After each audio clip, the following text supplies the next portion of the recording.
Welcome back to another episode of the podcast, Rameumptom Ruminations. My name is Scott, and I'm the host. Today's very special episode is called An MTC Instructor Goes Through a Faith Crisis, Part 1.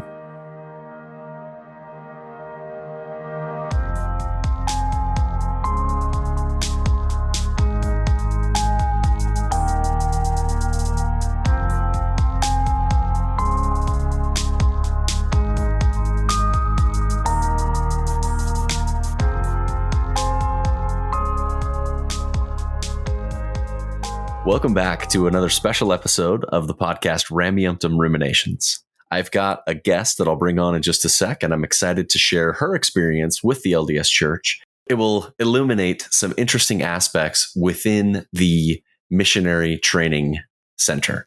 So without further ado, I introduce you all to Megan Spence. Megan, welcome to Rameumptom Ruminations. Hi, thanks for having me. Yeah, it's a pleasure to have you here. You reached out to me a couple months ago and introduced your background with the church, and it sounded very intriguing. And I just wanted to bring you onto the show to get your experience with the LDS Church out to a wider audience. Before we jump into the meat of the episode, could you give us a little bit about your background? You could tell as much or as little about yourself as you would like. Yeah, thank you again for having me on. My name is Megan. I grew up in the LDS Church, mostly here in Utah. Utah is my home. Spent a little bit of time in Washington, but majority of my upbringing was really in the Wasatch Front. What part of Washington? I lived in Vancouver, so southern Washington. Yeah, I spent 4 or 5 years of my childhood there. Yeah, I love there. So I just got married in September, and we went to visit my area. We saw my old house and... Oh, very cool. Went to a Sherry's. I always miss going to a Sherry's diner. So that was... Their pie milkshakes where they toss like a whole slice of pie in there and blend it up. Oh my gosh. That's a small world. If you make it out this direction, let me know that we can get together or grab a bite to eat and it would be great. Yeah, I'd love that. Love to hear your experience with that community there, the Mormon community there in Washington. So from Washington, moved back to Utah. Yep. So followed a really generic LDS upbringing. So I served in leadership positions, went off to college, served in Institute Council for the Missionary Committee. And then in 2012, Monson made the announcement of the age change. At the time, I was 20. So in this age change, men can serve at 18, women can serve at 19. Immediately put in my papers. And served in Anaheim, California, and I went English speaking. And mission was hard. It was incredibly hard. At the time, I was dealing with a lot of anxiety, things I wasn't aware of about my mental health. And came back from my mission a little broken, a little anxious, but I wanted to follow God, right? I wanted to be like this amazing Mormon woman. So naturally transferred to BYU. So what about your mission was so hard? If you want to dive deeper into that, if not, we can proceed. Yeah, absolutely. Well, my first experience with MTC, which is really a great prelude to my experience at the MTC, was within like a day or two of being at the Provo Missionary Training Center. I realized that this lifestyle as a missionary was going to be rough, right? And no one really tells you how rough it's going to be. They're just like, it's the best 2 years of your life, you know? I'm like, this is sad. This is the best 2 years of my life. This is going to be rough. But later into my mission, we served in areas where it was really rich and really poor.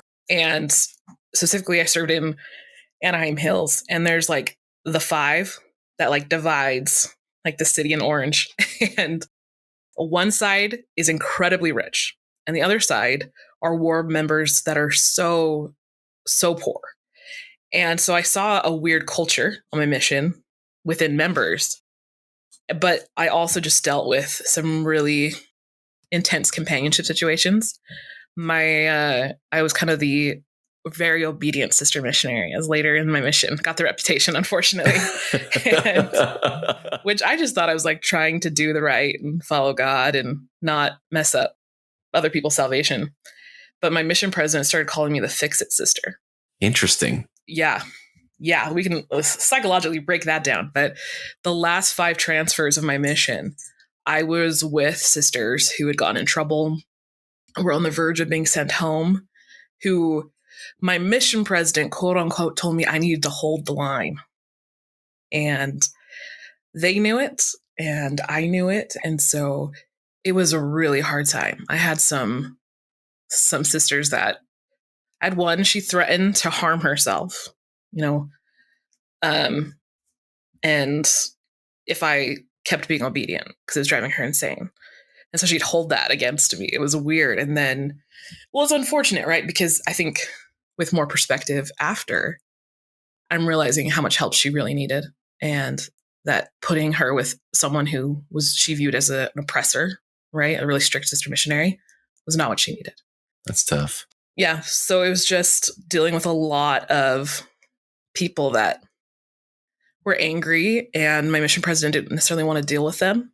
And so it was put him with Sister Spence, you know? So I went my mission thinking, man, this about broke me. And, you know, you get your doubts as a missionary too, when you're out in the field and you hear some interesting things. I was in a heavy born again area. So they were quoting the Bible to me left and front, a lot of Lutherans, great people, honestly. But, you know, they made me question a lot of like, why do you think this way? You know, why don't you read the Bible more? Why are you so fixated on Joseph Smith? And so it makes you kind of evaluate your values. But I mean, after my mission, I was still pretty invested in the church. So you serve your mission. It's kind of a rough time. You're trying to be obedient, obviously, but you come out of it still faith intact. Where do you go from there? Yeah, so I came back from my mission, convinced I wanted to be a teacher, and in particular, an English teacher. My heart goes out to you. I have a soft spot for English. That's what I studied in college as well. I love English so much.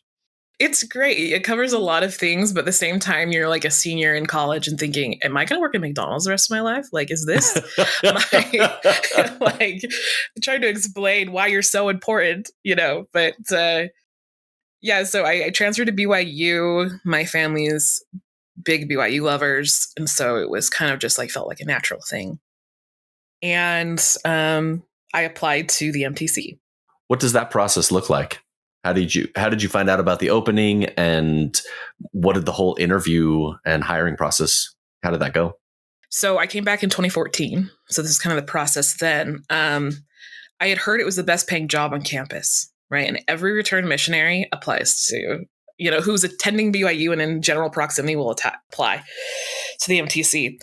So you put in a general application online, right? And I think at the time they had you do an online assessment as well. And then you hear nothing.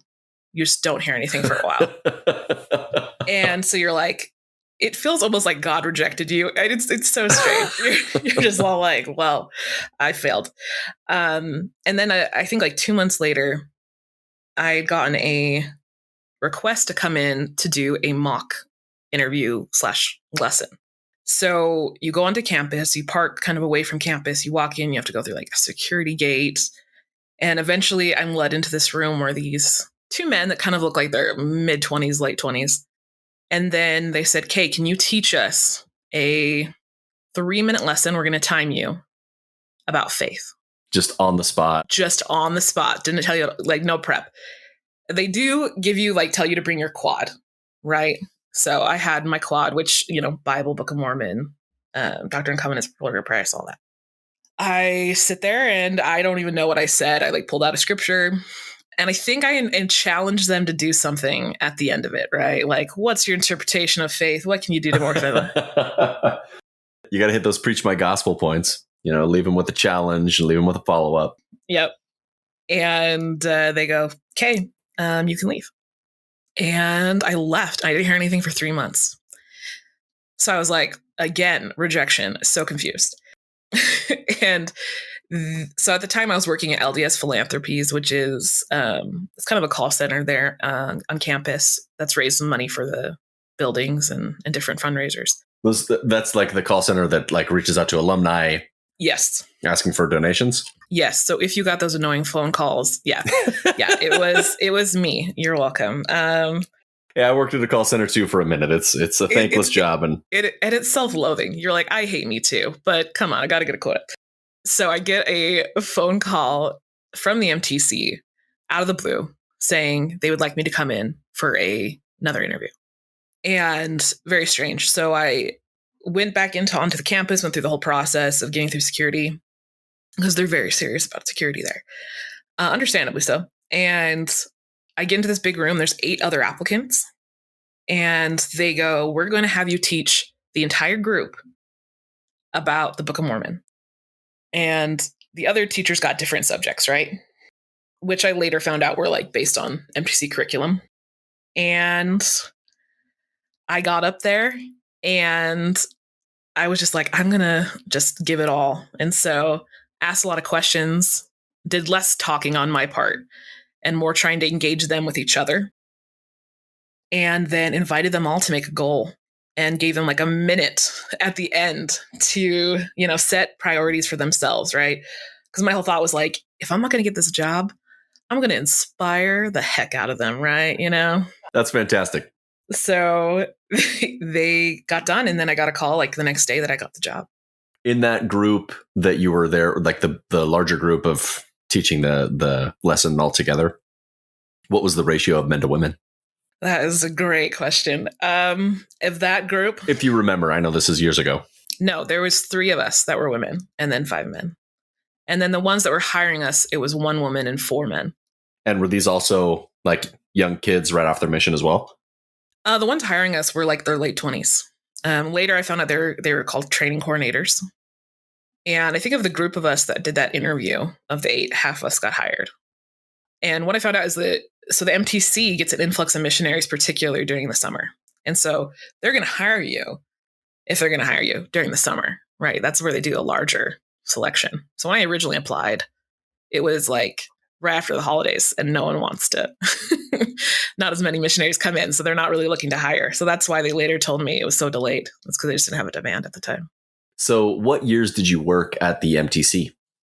Yeah. So I got hired I think it was April of 2015. And I worked there for 3.5 years. And I left in August of 2018. So the first year and a half I was there, I was a teacher. So I'm directly teaching missionaries. And then in 2017, maybe like the last month of 2016, I got promoted to be a training coordinator, in particular for new teachers. So the contract was for a year. They wanted me to be a training coordinator, and then there was the option of going full-time at the end of that contract if they had openings at the time available.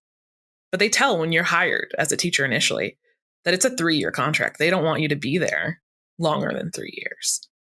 Did they tell you why or what their motive was for that?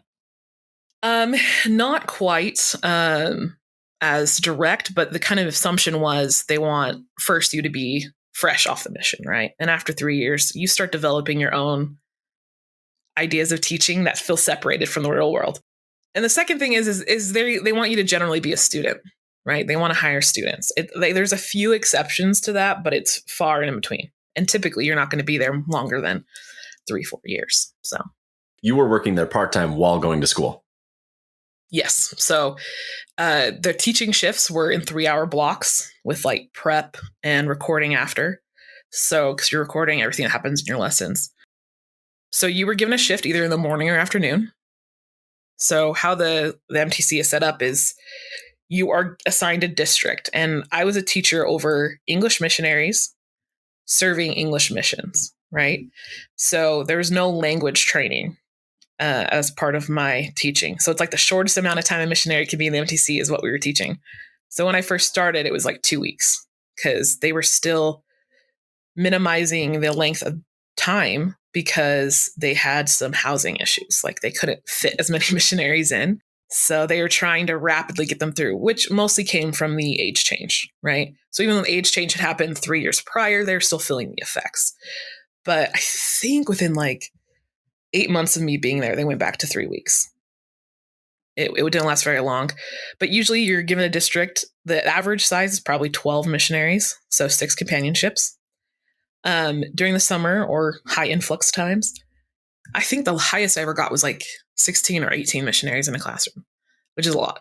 It's a lot. That's a big class. Yeah. And so I was typically a night teacher. So I taught the night shift, which is usually like 6 to 9 or 5 to 8, depending on the schedule. And then I would have a companion teacher that would teach in the morning, usually like before lunch sometime. Let's stick to surface level. So we talked about your life leading up to this. You worked for the MTC for a little bit. You stopped working there. Was it because you graduated, or had you moved on with your life? Or what's the transition from there to where we are now? Right. So I worked at the MTC for 3.5 years. So after I was promoted as a training coordinator, and then I decided to go back to just teaching there. I was finishing up my degree, but I was also starting to go through a faith crisis. While working in the MTC? Yeah. Which you feel awkward. I mean, I also, is unfortunate. I was Relief Society president in my ward. I was attending BYU. I was working at the MTC, and I have a faith crisis. And I'm like, this is unfortunate, right? Because this affects everything in my life. So I kept it really quiet. And, my close friends, we would have discussions, and I think they knew that I was, just through experiences we can get into later from the MTC, I was like, man, I don't know. So I just started my last semester at BYU. And not married at this point? No, single. I think I would talk to people that I was going to become a Mormon nun and become like a seminary teacher somewhere. That was my plan. Because I was also at BYU, I took a seminary course to be a seminary teacher because I thought that's a natural progression, right? To maybe get into the S&I side of the church? Yeah, so I did like the student teaching course they offer at BYU. But my last semester, the faith crisis was overwhelming, and I realized I didn't believe anymore. So I had just left the MTC. I told them I was going to leave because I thought maybe if I leave the MTC, I'll get my faith back. Like that was my big thing. I was like, I don't know if I have faith anymore. I attributed it to working for the church. And I was like, maybe I need to separate myself from it. Like I can't cut it. I can't keep faith with that. I've talked to a couple of people that have worked at with the church and how their faith transition kind of coincided with their tenure as an employee of the church. Working for the church doesn't necessitate that someone does have a faith crisis, but how did that affect your belief? Because it's obviously, from what you've said, like a big factor in why you stopped believing. Your faith crisis had to have felt different from what so many other people experience. Help me get into your mind a little bit. Being a teacher didn't really affect my faith crisis. It felt just kind of like serving a mission again. It was really almost faith fulfilling at times. But things started happening when, first, missionaries ask a lot of deep doctrine questions that I can't answer. So naturally, I go home and research it so I can answer it. Because you have access to the internet, you have access to things that they don't. They don't. And I always used LDS sources, because I was kind of trained. You can't look at anything aside from things produced by the church directly. And that's where a lot of questions came up. So that initially started happening. Then I think to answer your question about why people do leave who work for the church, or why people who work for the church say it's hard, is when I became a training coordinator, it was like seeing the man behind the curtain of how the church decides to teach things. Pulling back and seeing who the Wizard of Oz really is. And just seeing what they care about, right? And I found the higher I went up, the less women I saw too. To one point where I was in a meeting and they were talking about a new opening for a supervisor above us. And I noticed there's only men, so I'd asked in the meeting, I said, is it an ecclesiastical position? Meaning, is it a calling? They go, no, it's a job. And I was like, is the priesthood required? And they got like really awkward. And they go, no. I was like, why are there no women? And they're like, oh, women just don't apply, which I knew was a lie. Because interesting, at the time when I was working there, missionaries, it was almost half men, women, elders and sisters. And at some areas, like sometimes we would get like stats, at least from the English area, we're like, oh, there's actually more sisters in the mission right now in the MTC. Oh, interesting. Which was exciting. I don't think leaderships thought it that way. I think they saw it as an issue with elders. But then as you got higher to teachers, there'd be slightly more men than women, but only slightly. Then you got to training coordinators, and it was like a quarter were women. And then you got to supervisors. And in like one area, we had like 60, and 3 of us were in a coordinator position. And then there were 3 women that were secretaries. And then like 40 some odd men. And then above them, only men.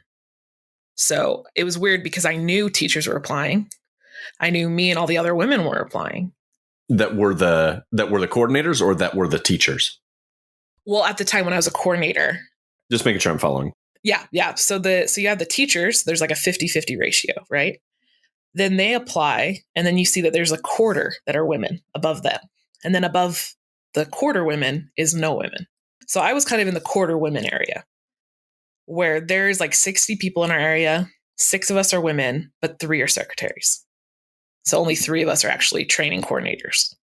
And that was disturbing because I didn't understand why. Because I knew teachers were applying to coordinator positions. I knew all of us women as coordinators were applying to higher positions, but that wasn't being reflected. So that was another element that kind of deterred me a little. So this is going on in your mind as you're going through a faith crisis, working for the church. You're seeing that your potential, if you wanted to make a career out of this, was severely limited. Yes. One thing that was really shocking was I was in a meeting as a training coordinator. We're talking about like the English department training. We get an announcement. We see the church news announces in like 2017. It was the summer of 2017 that women finally get paid maternity leave for the church. It sounds like satire, but it's real. It's real. Also with that was women can now wear pants, like who worked for the church. So this lady I worked with, which she was a spitfire, I have to tell you. She's like a lawyer now. She's amazing. She goes, finally, we can wear pants because Provo gets cold. Just from like I hated wearing skirts and dresses while hiking my butt into to campus. So she goes, well, can we finally wear pants? Because they weren't quite sure if this applied to missionaries yet. Now some missions allow it. I don't know if it's like full scale at this point, but our supervisor turned to us. He laughed and he goes, no, you have to. We were just, okay.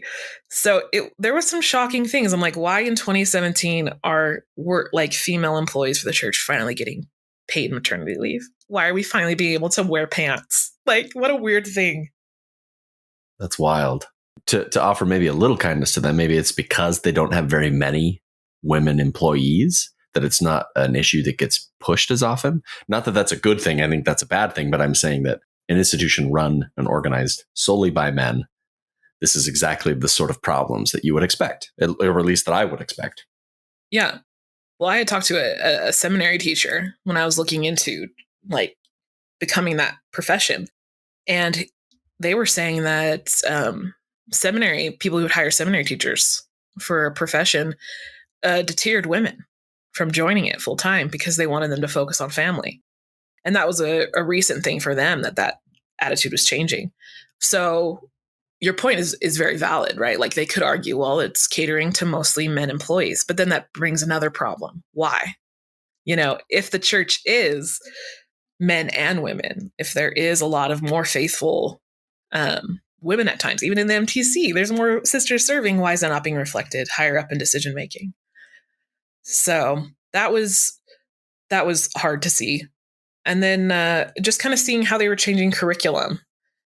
And they had done some surveys out in the field. This is kind of a whole other thing, but. Well, maybe let's jump back to your story then, and then we'll come back and kind of hit bullet points of some of the big topics. Great idea. Those are some of the things going on through your head as you're working there, going through this faith crisis. You stop working at the MTC, you said 2019?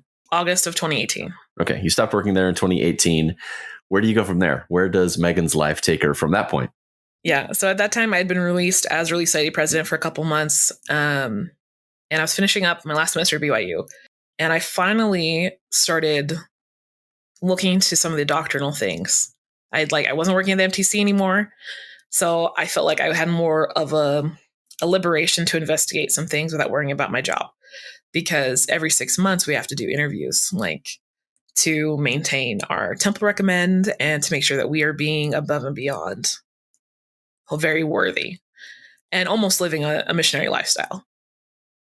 They would do your temple recommend interviews biannually. Yeah, so every 6 months they checked for them. They checked, or you had to re-interview for it? I just want to make sure I'm understanding what's happening there. It's an interesting question. Yeah. So they would check for the actual temple recommend, right? Which usually, if you're in endowment, I think it lasts like 2 years. But they also ask you a bunch of questions, and you sign like a series of 3 documents. That is kind of feels like a professional version of a temple recommend interview, because it's like, and it's even a little more intense. Like, are you scripture reading daily? Are you praying? Now, if you said no on any of those, or if you like came to your supervisor, again, this is as a teacher to a training coordinator, and we're like, I'm struggling with prayer, they wouldn't be like, get out of this holy ground, right? But there would be kind of a, thank you for being honest, let's work on that together. But are you willing to commit to this, right? And there was that intense pressure to be just a little bit above. They said it's more than a job, less than a calling, is what they always said. And you had said that you had always been, at least from your comment earlier, as a missionary, you were always the most obedient, striving to be the best version of yourself that you could, according to the rules within the church. Was that something that impacted you, or was that just like par for the course of what you had already been doing? It just continued, I think, a perpetual problem I had. I think, especially with anxiety, was that I was careful what shows I'd watch with my roommates, or because I just wanted to always have the Spirit with me, because I felt, because what they're kind of teaching you is you need to do these things so you have the Spirit, so you don't hinder the missionary spirit in their learning process. So I felt if I didn't reach that standard, I was failing missionaries and eventually failing investigators, right? Or people who could join the church. So I was always following BYU rules. And I mean, BYU also has strict housing rules and different things. So I'm also following that. And I just felt my life was overcome by these obsession to be perfect always, so I wouldn't fail in some sort. So back in the fall of 2018, I'm starting my last semester at BYU. And I'd been released as Relief Society president, because I kind of like reached my tenure there. And then MTC, they actually said I could stay for another 6 months as a teacher, that I didn't need to because they knew me. They're like, we know you, Meg, you can stay, But I was like, no, I think it's my time. Had you already stopped believing completely at this point? I think by the time I had put in my 2 weeks officially, I didn't believe. Not at all. And I hadn't even investigated at that point. It was kind of how I would equate to learning Santa's not real. That's how I viewed it. I feel like you kind of like intuited it rather than like actually had gone and researched. Yeah, I was just like seeing how they operate, seeing these experiences. I knew it wasn't revelatory. It wasn't spiritual. And I knew there's a lot of manipulation. And so I was like, no. I'll leave the MTC. This is my last hope. I'll leave the MTC. Even my family was saying, just leave the MTC. Like, just so you can get your faith back, because my parents knew. So you were open with your family about your struggles with your faith? I would say casually. Like, we'd be in conversation. My brother and I loved to like talk deep doctrine. And I'd be like, yeah, I would be kind of joke. I'd be like, man, MTC working for the church is hard. I'll tell you, it's one on the testimony. And my brother would laugh, and say that he knew someone who felt the same way. And And then I'd go to my mom and be like, I'm being kind of serious. It's hurting me. She's like, get out of the MTC, get away from it. Like, don't, But they wouldn't tell that to their friends. They'd be like, oh yeah, my daughter works at the MTC. She's great, But within 2 months of leaving, I also had made the decision. I was also upset with kind of some of BYU's stances. And I also knew that I was up for a temple recommend interview, actually, and I knew I could answer them. And so I decided to leave leave BYU as well that semester. And I ended up finishing. Oh, so you transferred out? I transferred out. Because again, I was like, I had this level of, I have to be honest, right? Because you're raised that way with the church. Well, and this was right in between, if I'm not mistaken, between the policy of exclusion and before it had been reversed. Yes. Yeah. If I'm getting my time frame right. Yeah. And so I just felt that this was not the place, and I was being dishonest to myself, and it was making me sick. And honestly, it was physically making me ill. And so I left, ended up transferring to the U, got my degree. And now it's kind of an overview. Met an amazing guy, got married. He's an ex-mormon. No, I don't even know if ex-mormon. He was baptized when he was 8 because his mom wanted him to have friends in Utah. But he knows nothing. And it's actually quite wonderful. Because he'll ask me something. I'll go on like a 2-hour tangent. He's like, well, I'm not asking about Easter again. My goodness. So you leave BYU, go to the U. Did you completely, like at that point, had no relationship with the church, or what was that transition from transferring out to now you find yourself as not affiliated with the church anymore? Yeah. So I left BYU. I actually still was going to a local, I'd moved to Salt Lake because also during this time period, it happened really quickly. Before I'd left, I'd actually moved from Provo to Salt Lake because my housing contract was up. And so, I'm leaving behind callings, I'm leaving behind job. And then I didn't want to commute to BYU. And I was like, this is my time to leave, right? So that also added to it. So I went to a congregation locally, Singles Ward, amazing bishop, really nice guy. I've always been very privileged to not have bad bishops. And this guy, he actually, I say that because there's so many people who do not have that. I know. I had a lot of comments that I could have said, but I didn't say any of them. Right. Yep. Yeah, it's a whole thing. But he actually knew a woman who was a historian in downtown Salt Lake. Because I had started investigating some things about the church, right? A lot of doctrinal things, more of a deep dive. I always kind of knew a lot of the deep doctrine things we would call, I don't know, that's a term we use, but yeah, within the institution, that's something that they say. It's never clear what it is actually referring to, though. Well, so that's so interesting. This is kind of a side tangent. So at the MTC, Elder Bednar really hated the term deep doctrine. So he even did I think it was a little talk at the MTC that we would show a video of, where he goes, because missionaries love to dive into deep doctrine when they don't need to, right? It's kind of you just need to keep it simple. And so he said, the best way to know if you're, teaching deep doctrine is to ask yourself, does this pertain to my eternal salvation, right? Does this ensure that I'll get back to my Heavenly Father? If it doesn't, it's not important. And he's like, that's what we call deep doctrine. Stuff that's not important. It doesn't pertain to your eternal salvation. So we would teach that to missionaries, right? Like, if you're worried where Kolob is, or you're worried about these other things, right? Does it pertain to your eternal salvation? If not, get my really sidey voice on. It's fine. It was interesting because sometimes missionaries would ask deep doctrine questions that actually would, but we mean that later. But because that distinction is clear, but it doesn't rule out some of the really important questions that people ask that are typically ascribed as deep doctrine. Right. But it also kind of explains why, as Mormons, we are the way we are with questions, right?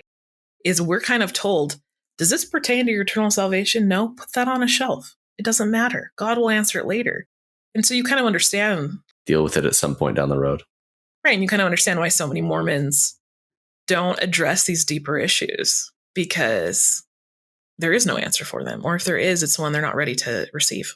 That's sort of the subjects that I love diving into on some of the solo episodes that I do. I love thinking about problems that don't have good theological answers. Doesn't always mean that there is no God, or that, you shouldn't be a Christian or whatever.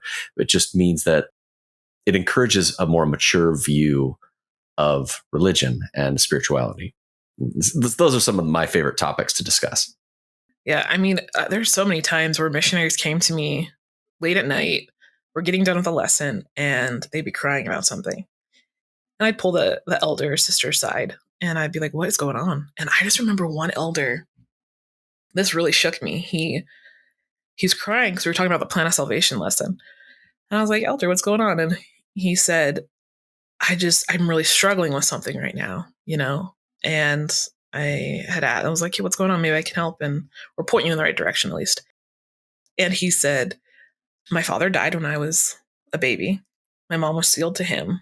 And she later met a guy who I consider my dad, who raised us. They're not sealed. Only because my mom cannot be sealed to more than one man right now. And I don't know. I feel like I'm having to give up one for the other. And I don't know why God would design it like this.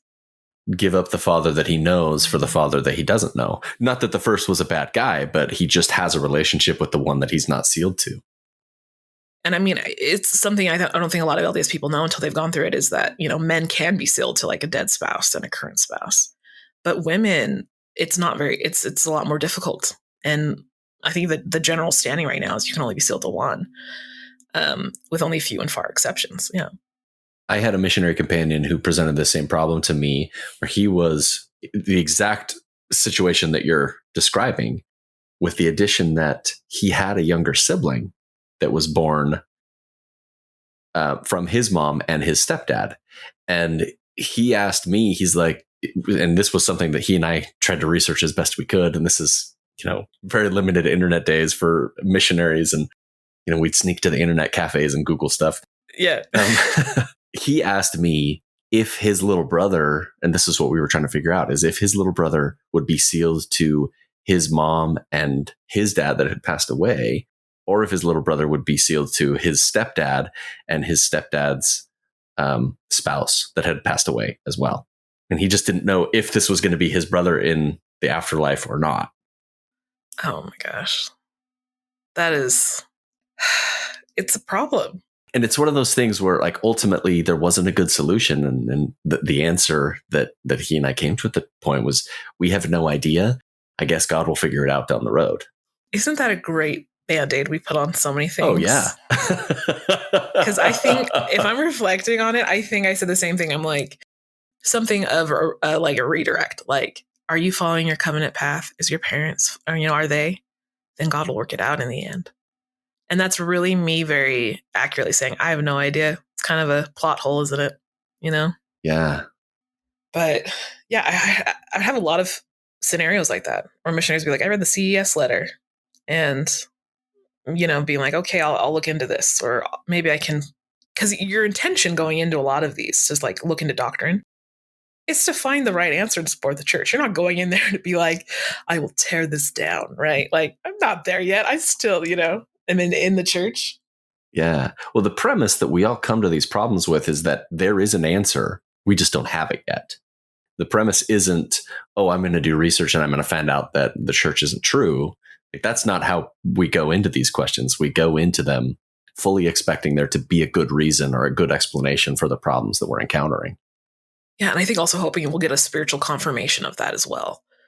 That, and typically we do get something of that, and it satiates the concern for a time. Here, we're going to jump back in time a little bit because we kind of went forward to where you are now. Working in the MTC, you're encountering all these issues, or maybe it's not super often, but it's something that's sticking with you. What was your overall feeling like, and maybe reflecting back on your time working there? Good vibes, bad vibes? Do you feel like it was a good time working there? What are some of your thoughts as like the larger perspective of your time at the MTC? I would say the best part of the MTC is going to be the missionaries every time.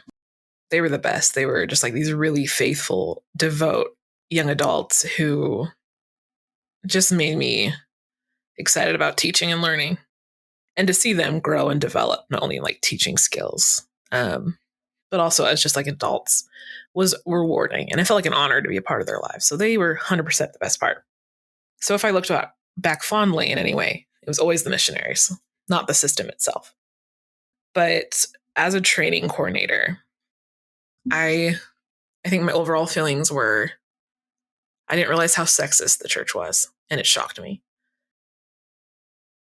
I also didn't realize how unrevelatory, I don't even know if that's a word, I just made that up, just how lack of revelation ran the church. And it was a lot more of a business. You can make up words as long as we both know what we're talking about. It's the confidence by which you say them, right? I just realized it was run like a business, and that revelation wasn't a major factor, and manipulation was, and that was kind of hard. That was hard to take in. If revelation isn't a factor, are there implications on the institution because of this disparity of men to women that you're talking about? Yeah.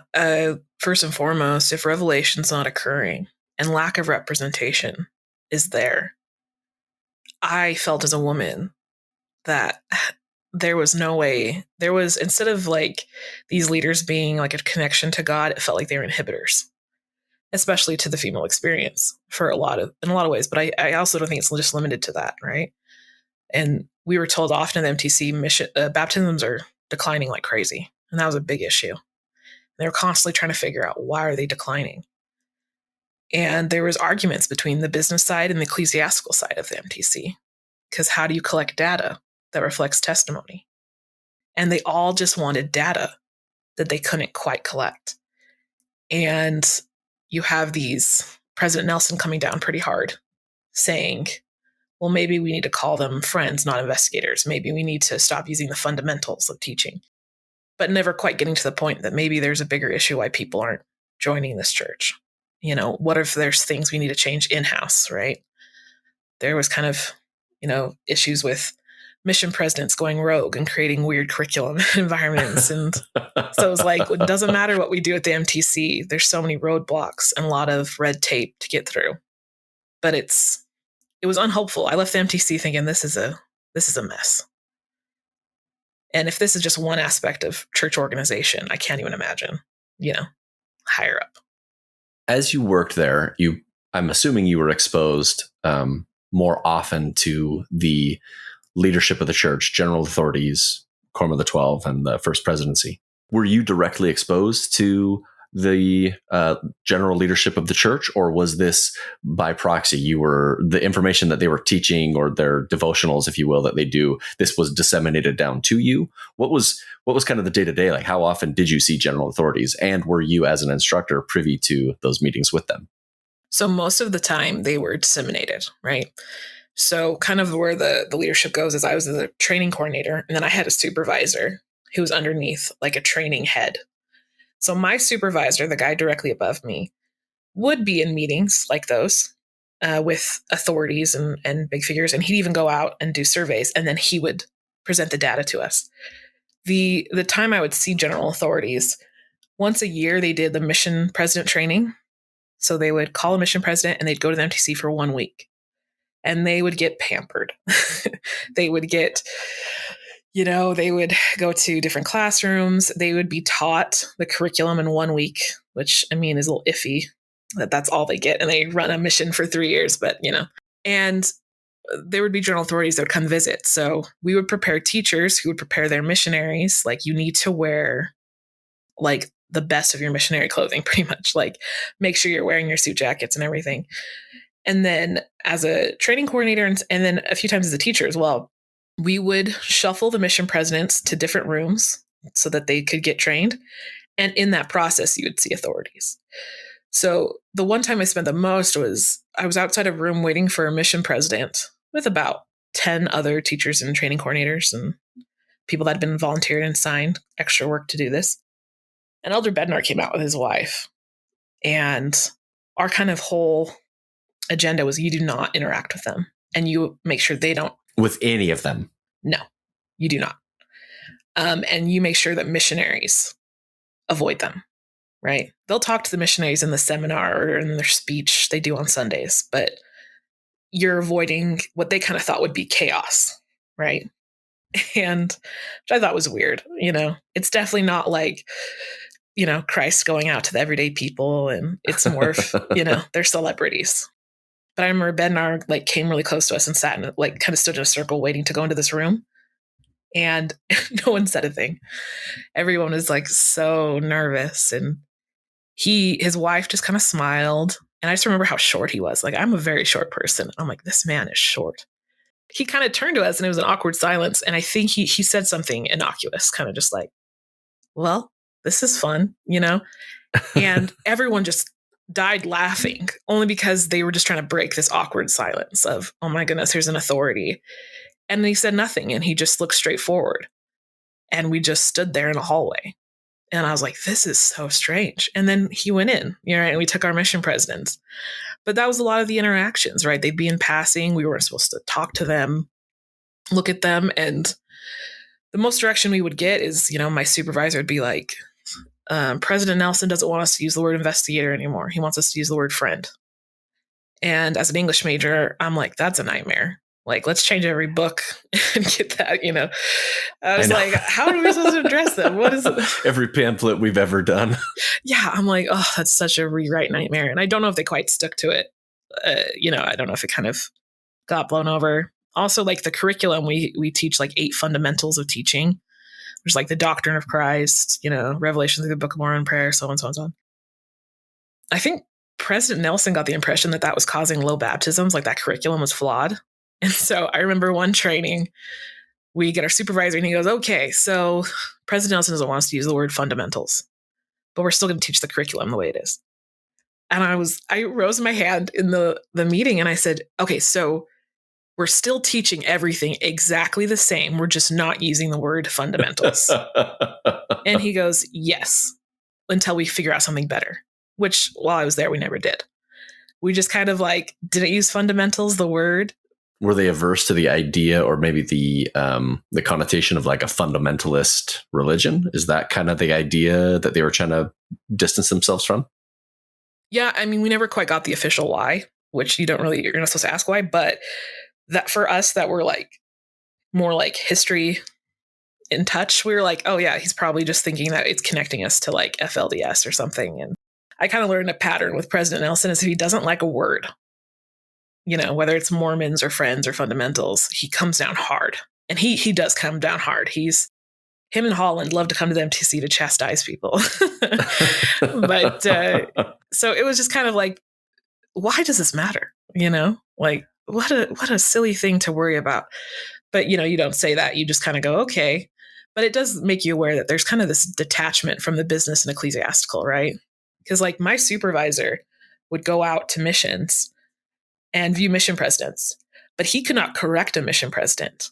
He had to wait for an Area 70 to correct a mission president because the mission president is a calling and is ecclesiastical. And so in that way, it's higher.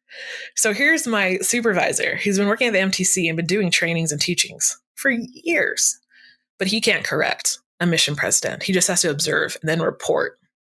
So there's a conflict constantly that, here's the business side that are saying this isn't working, but ecclesiastical is like, well, I've been called. And so maybe I know better because I have God. But it's like, but we also claim that we have revelation in our teaching and, This has been a fantastic chat. I know from our outline, there's so much more that we wanted to cover. Let's get you back on the podcast next week. We'll go over maybe some more details and some more specific things that happened while you were at the MTC. I think this is a subject that the listeners are going to absolutely love. So if you're okay with that, let's get back next week and we'll dive right back in. Before we end, is there anything else, any final thoughts on our discussion from today that you want to say, or that you want to leave off the listeners with? No, I mean, I think if anyone's thinking about going on a mission, I think doing their research is really important. So I can't wait to kind of talk to you more about what that experience is like. Thank you so much for coming, Megan, and I look forward to our next chat. Thanks for sticking around and listening to the full episode. This has been a pleasure to chat with Megan, and I'm excited to bring her back on next week to continue our discussion about the MTC. If this is content that you enjoy, please be sure to like and subscribe and follow it on wherever you're streaming this right now. Share it with family and friends, and wherever you find yourself out there. Currently writing that 5-star review for this awesome podcast you've been listening to called Rameumptom Ruminations. I hope that you have an excellent day.